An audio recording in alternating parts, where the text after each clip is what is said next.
Hi everyone, I am speaking from the city of Malmo in Sweden. I'm just an hour away where I'll be picked up to go for an event which I'll be speaking called The Power of Women. And we're expecting full house. It's sold out, so really happy to hear that. And many thanks to the organizers who've done a really good job.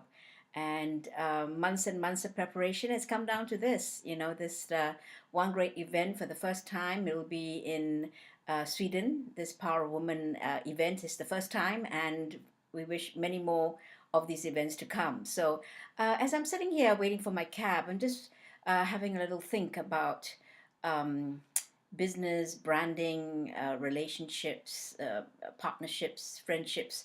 And I just wanted to share something that I like to share because sometimes it's not really the business that is the most important or the project, but it's recognizing the kinds of people that we can work with that will be a help to our life, our work, our success. So let me just share a few things.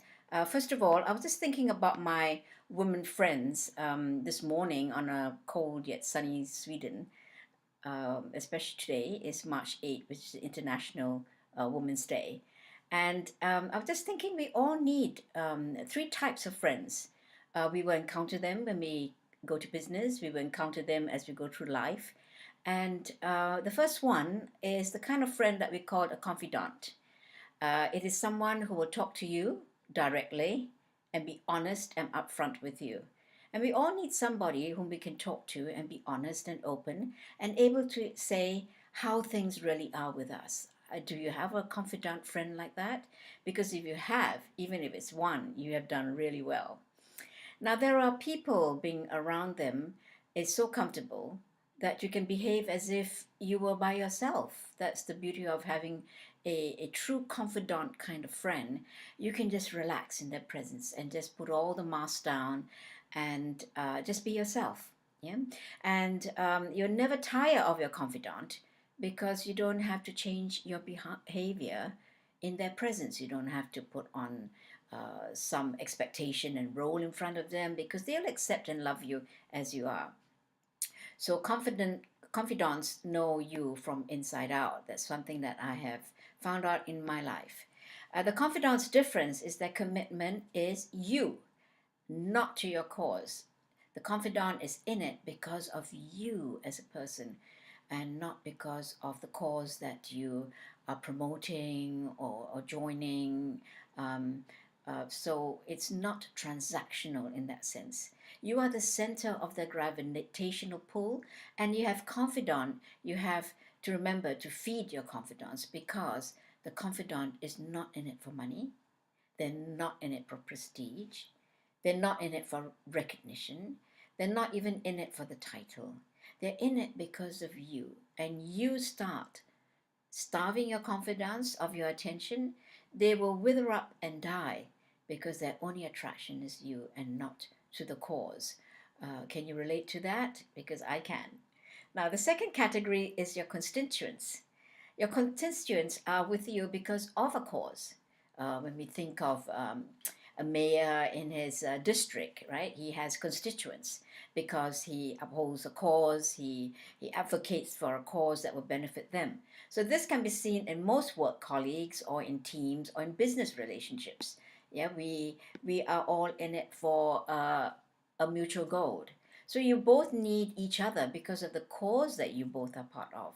You have to be careful not to confuse um, between the confidant and the constituent because they can actually be just the same, like a confidant. Yeah, they're probably very friendly, very open, and we enjoy those kinds of relationships when we meet, isn't it?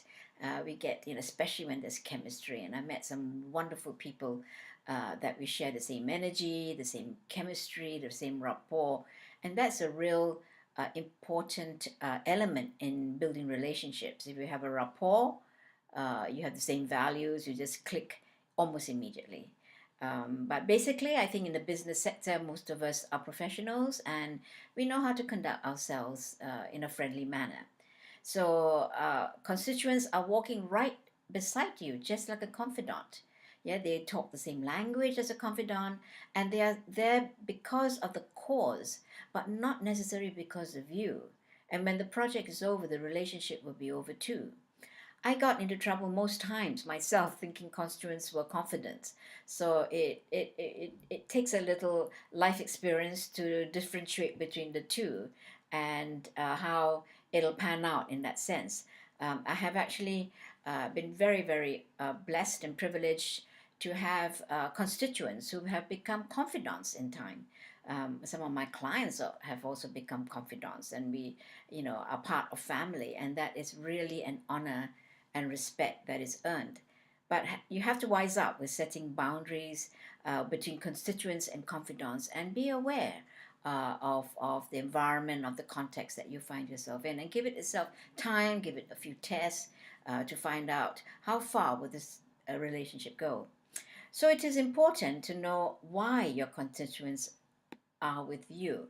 I think this is also a problem area because some people are really great, yeah, but we forget that sometimes it's the project that brings you together.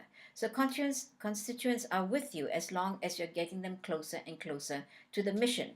They walk just like confidant, but understand that the constituent will lead out of your fellowship and jump onto another person's cause because it is helping them to get closer to where they're trying to go. So the confidant is all about you. The constituency is all about them, what you can do for them. And the third category are comrades. Comrades will fight with you, and they're here to help you fight. But they are not for you. They are not for your cause. They are what you are against. You agree on some things that you do not accept or are against, and they join up with you to fight what you're against.